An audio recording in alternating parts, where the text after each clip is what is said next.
기도하겠습니다. 주님 감사합니다.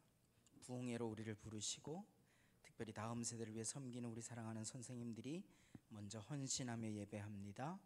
이번 여름 시즌 여름 사역을 통해서 예수님을 알지 못했던 수많은 귀한 어린 생명들이 주님을 알아가는 놀라운 역사가 있게 하시고 저들의 인생이 바뀌는 하나님의 역사를 체험하도록 인도하여 주옵소서. 하나님의 찬양교회가 그 귀한 사역들을 잘 감당합니다. 나가서 노방 전도하며 수많은 죽어가는 영혼들에게 주의 복음을 전합니다. 하나님, 이 귀한 사역에 힘을 잃지 않게 하시고 점점 더 주님의 복음이 양주를 지나 세계로 펼쳐지는 놀라운 도구로 우리 사랑하는 일찬양교회가 쓰임받을 수 있도록 인도하여 주옵소서. 우리 사랑하는 담임 목사님, 하나님 붙들어 주시고 영육간에 강건케 하시며 하나님 온 성도들이 서로 사랑하며 우리 목사님을 위해 기도합니다. 그 기도에 응답하여 주시고 하나님 우리 공동체가 엘찬양 공동체가 힘있게 앞으로 나아가는 우리 귀한 사역들이 날마다 전개되도록 인도하여 주옵소서. 주님 의지하며 우리 주님 예수 그리스도의 이름으로 간절히 기도드립니다. 아멘. 저는 밖에서 우리 담임 목사님만 자주 뵙는데 우리 교회 공동체를 오늘 두 번째 방문하게 되네요. 양기현 10주 부흥회 첫 시작을 누가 했을까요? 시작과 끝을 섬기게 돼서 너무 영광스럽게 생각을 합니다. 잘 오셨습니다. 오늘은 앞으로 나오시라고 안 그래도 되겠죠? 네. 그거 아세요? 여러분이 앉는 자리가 주님 만나는 순서인 거? 네.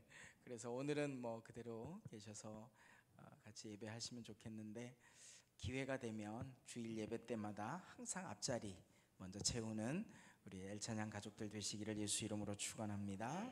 아멘.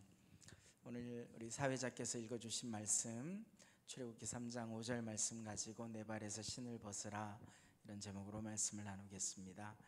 올 때마다 늘 감동인 것은 우리 예배 인도자 이 모션만 봐도 정말 은혜가 되고 연주자들 또 우리 사회자, 기도자, 우리 성도들의 예배하는 모습이 늘 제게는 참 도전이 되고 어떻게 이런 공동체가 우리 양주에 있었나 싶을 정도로 역시 우리 담임 목사님이시다라는 생각이 들 정도로 참 부럽기도 하고 감사하기도 하고 그렇습니다. 오늘도 이 금요 부흥회를 통해서 잘하고 있는 우리 공동체니까 더 도전받고 더 열심을 내는 멋진 공동체 되시기를 예수 이름으로 축원합니다. 오늘 함께 읽은 말씀의 핵심은 이거예요. 하나님이 모세를 부르셨다. 그런데 어떻게 부르셨느냐? 대단히 성공적인 삶을 살라고 부르셨을까요? 굉장히 멋진 삶을 준비해 놓고 모세를 부르셨을까요? 그거 아니거든요. 그런데 그게 또 아니지 않아요. 왜 아니지 않냐면 우리가 어떤 가치관, 어떤 세계관을 가지고 있느냐에 따라 주님의 부르심이 되게 힘들고 어려운 일로 여겨질 때도 있지만 우리의 받아들이는 기준이죠. 우리의 그릇, 우리의 생각의 바탕, 그게 뭐냐에 따라 주님의 부르심이 힘들고 어려운 십자가의 길이 아니라 너무 기쁘고 행복한 길일 수 있다 없다? 있다. 있다라고 대답하신 분들에게 더 큰 은혜가 있을 줄 믿습니다. 왜 그럴까요? 우리는 여전히 세상이 주는 가치관과 성경이 주는 가치관이 끊임없이 충돌하며 사는 삶이기 때문에 그렇습니다. 왜 그럴까요? 이 땅에 발을 붙이고 사니까, 이 땅에서 공급되어져야 될 양식이 필요한 존재니까. 그래서 그 양식이 필요해서 열심히 일도 해야 되고 이 땅 위에서 우리가 살아가다 보니까 가치관의 혼돈이 올 수 있어요. 세상에 나가서 일을 할 때는 어쩔 수 없이 세상이 주는 가치관이 뭔지 우리가 알고 거기에 응하면서 살아가야 되는 한계를 우리는 느껴요. 그런데 그 가치관의 충돌 속에 오늘 하나님은 모세를 부르시면서 그게 정말 기쁘고 행복한 길인지를 오늘 이 말씀을 통해 우리에게 제시하고 계세요. 어떤 거냐 하면요, 신을 벗어라. 많은 부르심 가운데 왜 신을 벗으라고 하셨을까요? 그건요, 신분의 전환이에요. 보통 우리는 어떤 생각을 갖고 있냐면 신분 상승을 꾀합니다. 이 땅에 살아갈 때 우리는 신분이 올라서기를 바라고, 신분이 높아지기를 바라고, 뭔가 사람들이 나를 인정해 주기를 바라고, 더 성공적인 삶을 살기를 바라죠. 신분 상승을 우리는 추구하고 기대하고 소망하는 것이 우리의 삶이 아닌가 싶어요. 그런데 오늘 성경은 신분 상승이 아니라 마치 신분 하락, 신을 벗는 존재는 어떤 존재였냐면 종들이 신을 벗고 살았단 말이에요. 그러니까 하나님이 모세를 부르시면서 종이 되라는 말씀을 하신 건데, 이 종, 신을 벗는 존재, 하찮은 존재, 사람들이 인정해 주지 않는 막 부리는 존재, 이거 되게 부끄러운 인생일 수 있잖아요. 그래서 신을 벗는다라고 하는 의미는 종이 되라는 의미이고, 종은 사람들로부터 멸시와 천대를 받는 그런 신분이기 때문에 이거 별로 좋은 신분이 아닐 것 같다, 이렇게 생각할 수 있단 말입니다. 그런데 하나님은 신분 상승을 꾀하는 대부분의 우리의 기대와는 다르게 신분 하락이 아닌 신분의 전환을 말씀하셨어요. 상승도 하락도 아니고 신분의 전환. 어떤 전환일까요? 하나님이 우리를 부르시는 것 자체가 우리의 신분을 바꿔놓았다는 뜻입니다. 여러분, 우리가 예수 믿고 세례를 받아서 교회 공동체의 일원이 됐습니다. 매주 주일마다 목사님 주시는 꼴을 먹고 자라는 양의 무리 속에 우리 공동체 안에 우리는 한 가족이 되었지요. 그러면 우리는 어떤 신분을 가진 겁니까? 하나님이 우리를 자녀 삼으셨고, 우리를 제자 삼으셨고, 하나님 나라 백성 삼으셨습니다. 그래서 그 공동체를 이루는 것이 하나님 나라 백성으로 살아가는 우리의 삶인 거지요. 그런데 그게 뭐냐? 그게 우리 가치관의 충돌 속에서 결국 우리에게 어떤 삶으로 나타나야 되느냐, 이 의문을 가지고 우리가 살아갈 때가 종종 있어요. 저는 이렇게 정리를 해드리고 싶어요. 우리 지난번에도 아마 제가 그 말씀 드렸는지 모르겠습니다. 종교생활, 신앙생활 우리 구분하기로 했죠. 뭐가 종교생활이라고요? 교회 안에서 말씀 듣고 감동받고 은혜받고 결심하고 결단하고 이런 모든 게 다 그냥 종교생활이라고 표현을 하십시다. 진짜 신앙생활 언제 시작된다고요? 저 예배당 문을 열고 나갈 때부터 신앙생활 시작된다고요. 내가 어디로 가야 되는지 결정하는 것 신앙생활이라고요. 누구를 만나야 될지 결정하는 것 신앙생활이라고요. 내가 지금 이 시간에 어디에 있어야 되는지를 결정하는 게 신앙생활이라고요. 내가 무슨 언어를 구사하고 어떻게 살아야 되는지, 어떤 대화를 해야 되는지, 그걸 짧은 순간마다 내 머릿속에서 선택하고 내 입으로 뱉어내는 그 선택이 신앙생활이라고요. 그렇죠? 근데 그걸 교회 안에서만 하려고 하니까 종교생활이 나빠지는 거예요. 종교생활 나쁜 거 아니잖아요. 그런데 그걸 교회 안에서만 하려고 하니까 나빠지는 거예요. 진짜 신앙생활은 가족들과 함께하고, 일터에 나가서 동료들과 함께하고, 내 이웃과 함께하는 게 신앙생활인데, 그렇죠? 그래서 종교생활, 신앙생활 구분을 우리가 잘하고 있는데, 결국 우리는 그런 의미에서 보면 신분이 전환된 사람들이 이 자리에 와서 모여 있는 거죠. 우리는 신분이 전환됐다는 건 어떤 겁니까? 우리 인생의 주인이 바뀌었다는 얘기예요. 내가 세례를 받는 순간 내 인생의 주인은 이제 내가 아니고 하나님이시다. 그걸 결정한 사람들이 여기 있는 거잖아요. 아멘이십니까? 그럼 이제 혹시 누가 무슨 삶을 사는데 어떤 삶을 살다가 보니까 저건 좀 우리 신앙인의 모습으로 신앙생활을 좀 이렇게 조금 믿음의 본이 되지 못하는 모습들이 보여. 그럼 어떻게 해요? 이렇게 물으면 돼요. 니네 아빠가 그렇게 가르치던 네, 그렇게 물으면 돼요. 우리 아빠는 누구시라고요? 하나님이시니까. 우리 인생의 주인이 누구라고요? 하나님이시니까.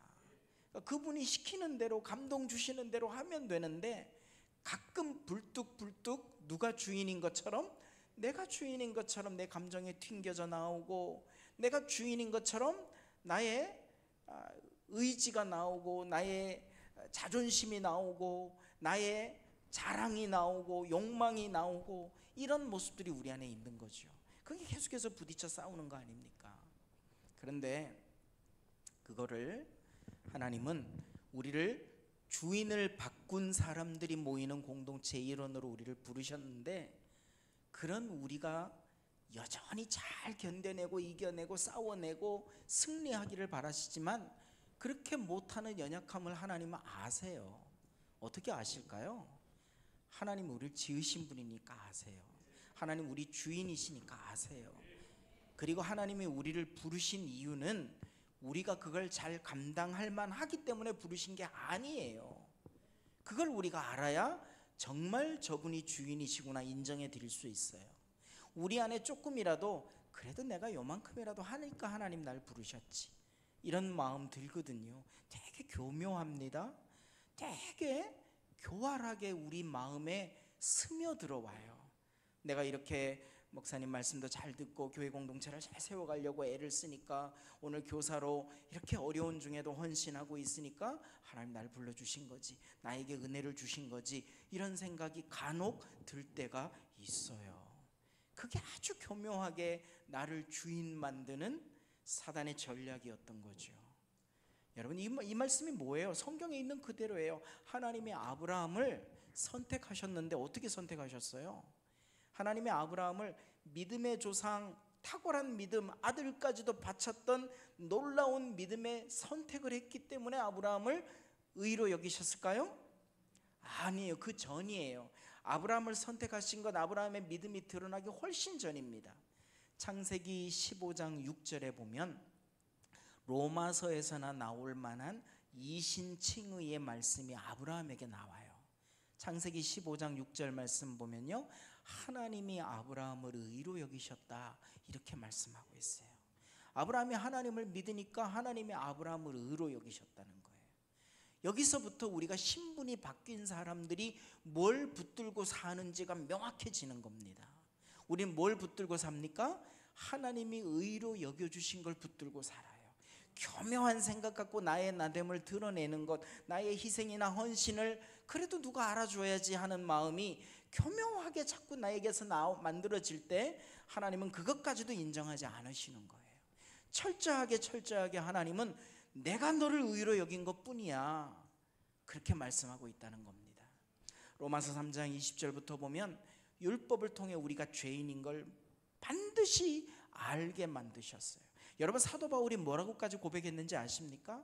나는 선을 행하고 싶은데 자꾸 악한 행실들이 나를 괴롭히고 있다라고 말하고 있어요. 여러분 어떤 사람이요? 위대한 사도 바울이요. 사도 바울이라고 하는 놀라운 사도도 뭐라고 고백했다고요?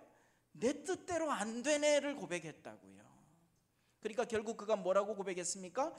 오호라 나는 죄인 중에 괴수라고. 이 얼마나 기가 막힌 고백입니까? 그래서 우리 중에 어느 누구도요, 아브라함을 시작으로 오늘 떨기나무 불꽃 가운데서 부름받는 모세도 포함되고 다윗도 포함되고 사도 바울도 포함되고 그 누구라 할지라도 이 하나님의 부르심 앞에 하나님의 의가 아니면 부름받을 수 없는, 그래서 철저하게 우리는 그 하나님의 의, 칭의, 우리를 의롭게 여겨주시는 것, 그거 하나 때문에 오늘 우리가 이 자리에 와 있는 겁니다. 마태복음 5장 6절에 보면 의에 줄이고 목마른 자가 받을 복을 성경이 말씀하고 있어요. 의에 줄이고 목마르다. 여러분 의가 뭡니까? 우리가 의에 대해서 참 많이 말씀도 들었고, 그런데 들을 때는 너무 이해가 잘 되고 공감이 되는데 내 사랑하는 자녀들에게, 내 주변의 이웃들에게, 동료들에게 그 의를 설명하려고 그러면 의가 뭐지? 어떻게 설명해야지 잘 알아들을까? 이런 고민을 할 때가 있습니다. 제가 아주 간략하게 여러분 자녀들에게, 여러분 동료들에게, 우리 선생님들은 사랑하는 제자들에게, 학생들에게, 어린 심령들에게 이 얘기를 해주면 이게 의구나 하는 걸 알 수 있어요. 아브라함의 이야기 똑같습니다. 사도 바울의 고백도 똑같습니다. 어떤 얘기냐면요, 여러분 레미제라블의 장발장 얘기 아십니까? 그 장발장이 빵을 훔쳐가지고 전과자의 삶을 삽니다. 어느 곳에 가서 잠시 기거하고 싶은데 get out, 나가! 쫓겨납니다. 그렇게 여전히 열심히 쫓겨나다가 어느 날 한 주교가 있는 그 예배당 앞에 이렇게 노숙하게 되죠. 그런데 주교가 퇴근하고 들어가다가 그 장발장을 발견하고 집으로 안내해서 데리고 들어옵니다. 봉사자로 서 있는 여 집사님들은 당황스럽죠. 이거 전과자인데 이 주교님이 왜 저 사람을 데리고 들어왔지? 그리고 불안하고 조심스러운 마음으로 주교님이 요청하는 것들을 수행하기 시작해요. 장발장은 거기서 은쟁반 은접시에 담겨있는 맛있는 저녁 식사를 대접받습니다. 추위에 떨다가 따뜻한 화로에서 불을 쬐고 몸을 녹입니다. 그리고 잠자리에 듭니다. 잠자리까지 만들어줘요. 근데 거기서 잠을 잡니까? 자다가 몰래 일어납니다. 그리고 아까 저녁 먹었던 은쟁반 은접시들을 훔쳐가지고 도망갑니다. 며칠이 지났는지 몰라요. 경찰에 의해서 장발장이 잡혀옵니다. 그 주교 앞에 무릎을 꿇힙니다. 그리고 경찰들이 수갑을 채우려고 하고 그 장발장을 압박하려고 하고 감옥에 보내려고 하죠. 그때 주교가 어떤 행동을 하는지 여러분 아십니까? 영화나 소설을 보시면 이 이미지가 만들어지죠. 이렇게 얘기합니다. 주교가 식탁 위에 있는 은촛대 2개를 들고 와서 장발장에게 전해주면서 brother, 형제요, 이 은촛대는 왜 안 가져갔어? 은쟁반 은접시는 내가 준 거다, 이런 의미인 거죠. 훔친 게 아니라는 의미인 거죠. 이 주교가 장발장에게 은촛대까지 전달해 주면서 뭐라고 얘기합니까? brother, 형제요. 경찰이 장발장을 구속할 수 있어요, 없어요? 구속 못합니다. 왜 그럴까요? 준 거니까, 훔친 게 아니니까. 여러분 묻습니다. 장발장이 죄인입니까, 아닙니까? 죄인입니다. 도둑놈입니다. 훔쳤습니다. 그런데 주교의 선언으로 인해서 감옥에 갑니까, 안 갑니까? 수갑을 찹니까, 안 찹니까? 안 찹니다. 주교의 장발장을 향한 선언, 칭의입니다. 너 죄 없어. 너 죄 없어. 여러분 많이 들어본 내용이죠? 주님이 우리에게 그렇게 하신 거예요. 너 죄 없어. 그런데 죄인입니까, 아닙니까? 우리가 늘 깨끗하게 삽니까? 천사처럼 살아갑니까? 거짓말 안 합니까? 욕심이 없습니까? 욕망이 없습니까? 불평이 없습니까? 원망이 없습니까? 하루에 수십 번 수백 번 하며 사는 연약한 인생입니다. 우리의 의의가 드러날 수 있는 게 단 하나도 없습니다. 그때마다 주님은 우리에게 선언하시는 거예요. 너 죄인인 건 맞아. 그러나 내가 너를 의롭게 해. 내가 너를 선택했어. 네가 뭘 잘해서가 아니라, 요만큼 뭔가 공로가 있어서가 아니라, 요만큼 희생했기 때문이 아니라 내가 너 그냥 선언한 거야. 이게 칭의예요. 사랑하는 여러분, 의에 줄이고 목마른 자들이 받을 복이라는 게 뭘까요? 그게 뭘까요? 왜 이 의에 줄이고 목말라요? 뭐가 목마른 거예요? 이겁니다. 그 칭의, 의인이 되었다라고 선언하는 것. 그 레미제라블이라고 하는 그 소설 속에서 장발장은 나중에 거듭나고 그 주교가 선언했던 것과 같은 삶을 자기도 선언하며 살아요. 이게 목마름이에요. 이게 간절함이에요. 이게 배고픔이에요. 그런 현장들을 만들어내며 살고 싶은 거예요. 하나님이 우리를 신분의 전환을 통해 불러주셨다면 우리가 어떻게 살기를 원하시느냐면, 그 의에 줄이고 목마른 사람들처럼 그 간절함을 가지고 그 의가 선포되고 그 칭의가 죄인인 사람들 사이에서 하나님이 너를 사랑하셔, 하나님이 너를 선택하셔서 그거 선포하며 살라고 우리를 부르신 겁니다. 그래서 의에 줄이고 목마른 삶을 산다라고 하는 게 그런 의미인 거예요. 그럼 그런 목마름과 간절함이 있으면 모든 우리 삶의 현장마다 모든 관심이 거기에 집중돼야 되겠죠. 어떻게 해요? 자, 우리 선생님들, 교사 선생님들 이번 여름 시즌을 통해 어린 생명들을 만납니다. 교회에서 제공하는 프로그램을 돌리는 게 아니에요. 의에 줄이고 목마른 자 되시기를 예수 이름으로 축원합니다. 그 어린 생명들을 볼 때마다 무슨 선포가 일어나야 돼요? 그 간절함이 있는 사람, 목마름이 있는 사람들에게는 그 선포가 일어나는 거예요. 하나님이 너를 사랑하셔서, 하나님이 너를 의롭게 여기셨어. 네가 앞으로도 천사처럼 새로운 삶을 살 거라고 기대하진 않지만 선생님도 똑같거든. 그렇게 깨끗하게 정결하게 살 수 없는 연약한 인생이지만 그럼에도 불구하고 매 순간순간마다 하나님은 우리에게 칭의를 선포해 주시는 거야. 나도 너를 칭의로 하나님이 하셨던 그 선포가 내 입술을 통해 너에게 전해지기를 바래. 네 인생 가운데 그 선포가 일어나기를 바래. 그거 하는 게 우리 주일학교 사역이고 어린 생명들을 만나는 일들 아니겠습니까? 우리의 신분이 그렇게 바뀐 거예요. 자, 첫째는 주인 바뀐 거고요. 우리 인생의 주인이 바뀌었고, 그 다음에 우리가 주인이 바뀌었으면 주인이 원하는 삶을 살아야 되는 거잖아요. 그럼 뭐 하고 살아야 되느냐? 바로 그 의를 선포하며 사는 게 우리가 해야 할 일이라는 거예요. 그게 아브라함을 부르신 하나님의 칭의였고요. 사도 바울도 그렇게 어쩔 수 없도록 만드는 그 바울의 고백에서 발견할 수 있는 것처럼 그 연약함이, 그래서 오늘 우리는 뭐라고 고백합니까? 깨어질 수밖에 없는 연약한 질그릇 같은 인생. 여러분, 질그릇이 얼마나 잘 깨어지겠어요? 근데 그 질그릇 속에 뭐가 담겼다고요? 보배 대신 예수 그리스도가 담겼다고요. 자, 그러면 그 신분의 전환 사건을 통해 모세는 그 의를 행하는 일들을 자기 백성들 앞에서 해요. 그 무서운 바로왕 앞에서 해요. 여러분, 이게 사명이고 이게 부르심이고 이게 전환된 신분을 가지고 사는 다른 사람의 삶인 거예요. 이 삶이 우리에게 있어야 하는 거고, 그거 하기 위해서 공동체로 우리를 부르신 거예요. 그럼 우리 공동체가 어떻게 살아야 될까요? 이 의가 선포되는 현장이 날마다 일어나야 되겠죠. 어떤 사람은 나에게 아픔을 줄 수도 있고 속상한 말 할 수도 있고 힘든 말 할 수도 있습니다. 제가 지난번 와서 말씀을 전했는지 모르겠는데, 여러분, 맞는 말은 사람을 살리지 못한다입니다. 맞는 말, 정확하게 나를 향해 맞는 말 해주는 분들이 있어요. 틀린 말 아니에요. 만약에 그분들이 나에게 틀린 말을 하면 내 스스로가 무시하고 안 들을 거예요. 근데 그 맞는 말을 들을 때 우리는 반응해요. 아파요, 힘들어요, 속상해요. 그리고 나의 연약함 때문에 자꾸 밑으로 꺼져 내려가요. 그래서 결론은 뭐냐? 맞는 말은 나를 살리는 말이 아니었더라고요. 맞는 말은 도움이 되는 말이 아니었더라고요.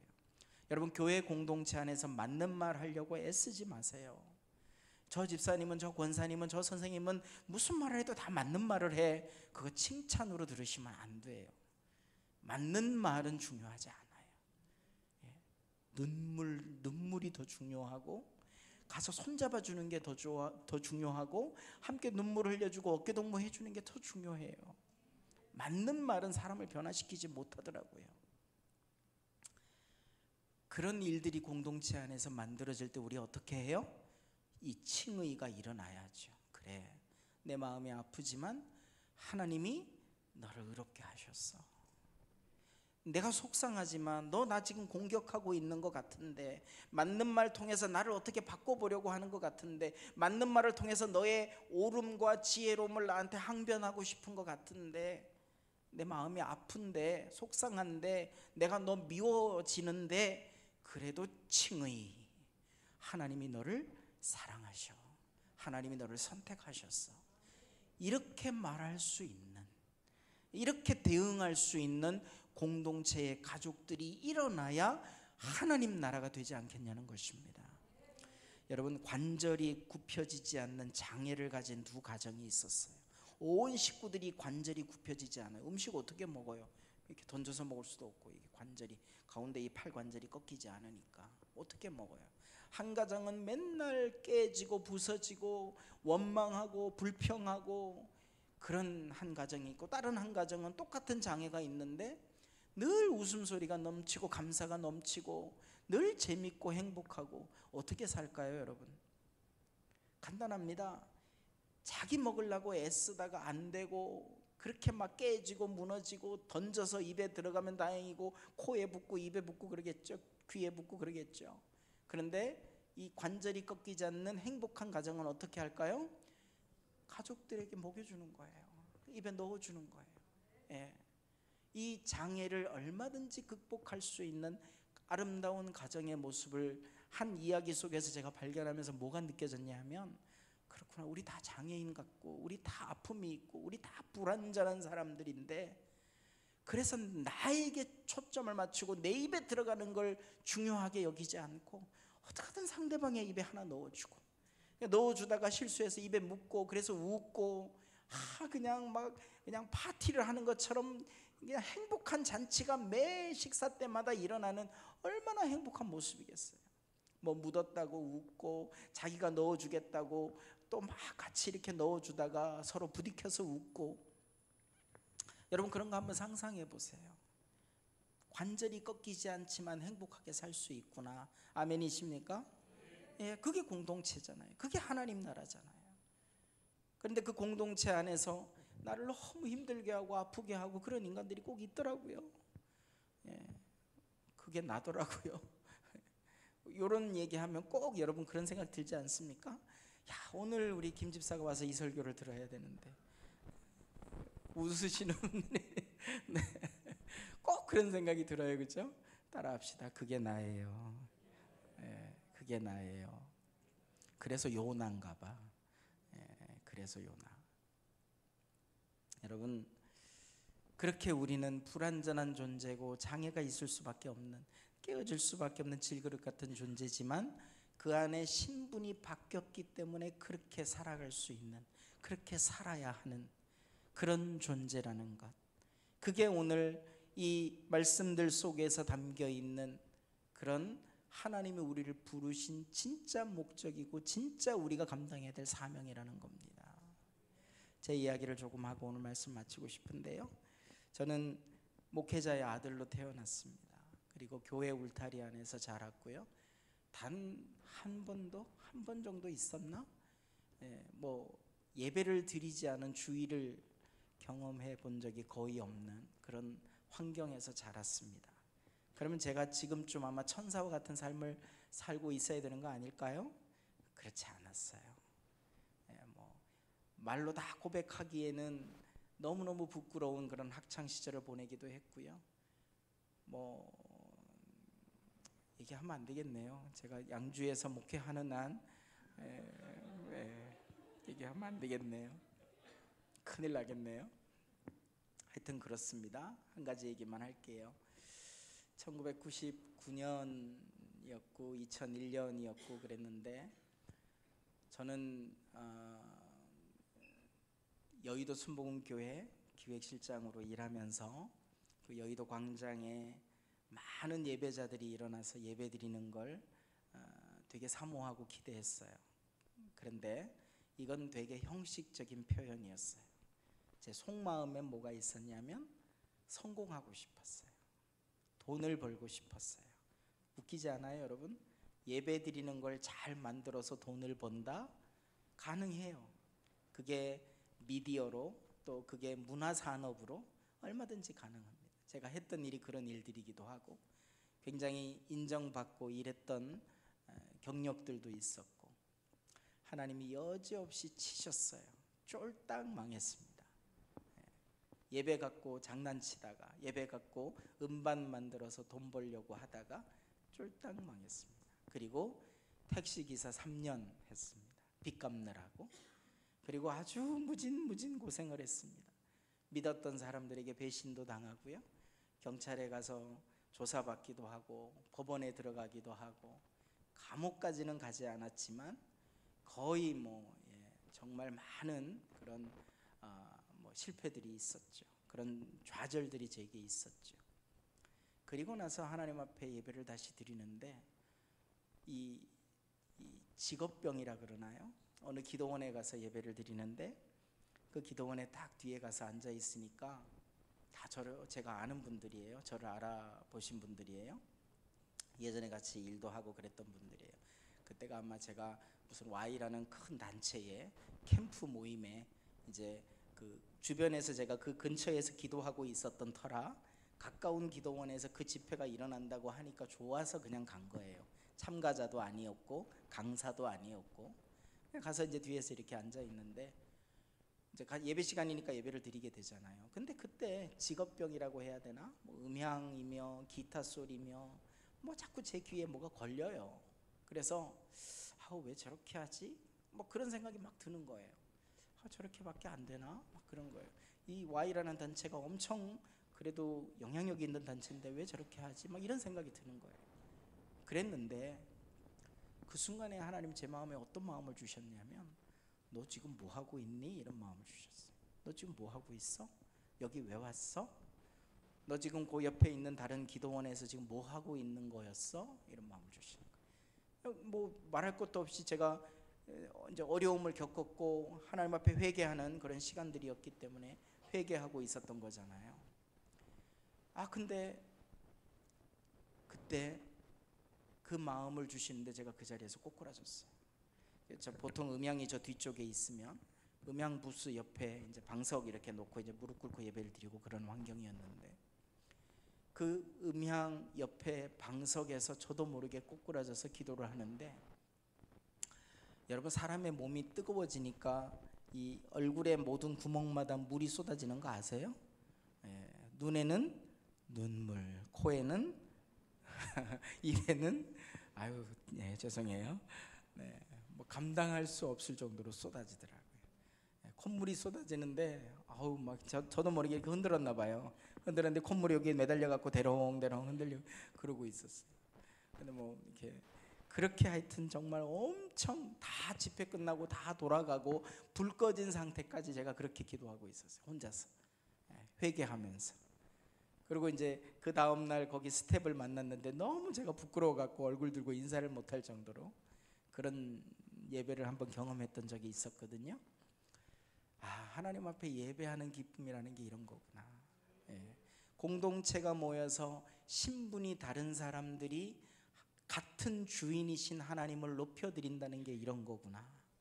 근데 우리 안에 그 예배에 참여하는 한 사람 한 사람의 마음이 다 다르고 기대가 다 다르고 참여하는 정도가 다 다르다는 걸 그때 봤어요. 제 자신을 통해서. 그리고 제 안에 직업병이라고 표현할 수도 있겠고 교만이라고 표현할 수도 있겠고 그런 어떤 막 평가하려고 하는 마음들이 제 안에 있었다는 것을 발견했어요. 하나님이 저를 그렇게 꺾으시더니 꼬꾸라지게 만드시고 통회자복이라는 게 무슨 말인지 알도록 만드셨어요. 그때 그 예배를 경험하고 나서 그 다음 이제 한 2-3년이 지나고 제가 학교에서 강의를 시작하게 됐는데, 학교 학생들을 만나서 예배를 강의하면서 그때의 그 경험들이 제게 너무 소중했어요. 그래서 학생들에게 그 얘기를 해주고 같이 예배를 드리고 그랬던 기억들이 납니다. 사실 제 아내가 지금 뒷자리에 있는데 제 아내를 만난 것도 그때 학교에서 만났어요. 제 학생이었어요. 죄송해요 여러분. 10살 이상의 나이 차이가 나는데 죄송해요. 이 분위기 어떡하죠? 큰일 났네. 그랬던 예배에 대한 경험들이 너무 제게는 귀하고 감사했어요. 오늘도 제가 1차장 교회에 와서 예배를 드리면서 너무 귀하다, 예배가 너무 아름답다, 우리 하나님이 정말 기쁘게 받으실 예배다라는 생각이 들었어요. 평가하는 차원은 절대 아니고요. 그냥 그렇게 여러분 성도들이 그 예배 안에 공동체를 이루고 바뀐 신분을 갖고 한 하나님, 한 아버지, 한 주인이신 그분을 높여드린다는 건 너무 귀하고 아름다운 일입니다. 그 일들을 우리로 평생 하게 하시는 게 하나님이 우리를 부르신 이유였다는 거죠. 우리 첫 번째 주에, 우리 금요 부흥의 10주 시작하는 첫 번째 주에 제가 창세기 말씀 가지고 하나님이 인간을 왜 만드셨는가 이야기했었지요. 아바드, 예배의 대상들. 결국 그렇게 저는 예배를 드리는 일들을 통해서 공동체가 회복되어져 가고 신분의 전환이 그 속에서 점점 더 귀하고 아름답게 쌓여져 가게 될 거라는 거죠. 여러분 안에 그 예배가 회복될 때마다, 그렇게 예배를 드릴 때마다 여러분이 질그릇같이 깨어질 수밖에 없는 연약함이지만 거기서 힘을 얻고 위로받고 회개의 역사가 일어나고 그렇게 의가 선포되는 일들을 위해서 하나님 나를 사용해달라고 부르짖고 그렇게 사도 바울처럼 곳곳에 나아가서 노방전도 현장마다 또 일터에서 가정에서 자녀들과 함께 시간을 보낼 때마다 그 그 의가 선포되는 일들이 그 예배 안에서 동력을 얻고, 그 예배 안에서 은혜를 입고, 그 예배 안에서 도전을 받고, 그 예배 안에서 감동을 입고 행하게 될 줄로 믿습니다. 그게 진짜로 우리가 부름받은 사람들이 해야 할 진짜 사명이죠. 결론적으로 말씀을 드리고 마칩니다.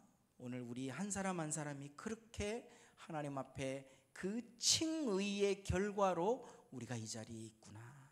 그래서 교묘하게 나를 이렇게 속이는 영들, 그래도 내가 목사님이 날 좋아하실 거야, 내가 이렇게 우리 교회에서 이렇게 헌신하고 있잖아, 그런 목사님의 사랑을 향한 그런 바른 자세는 되게 좋아요.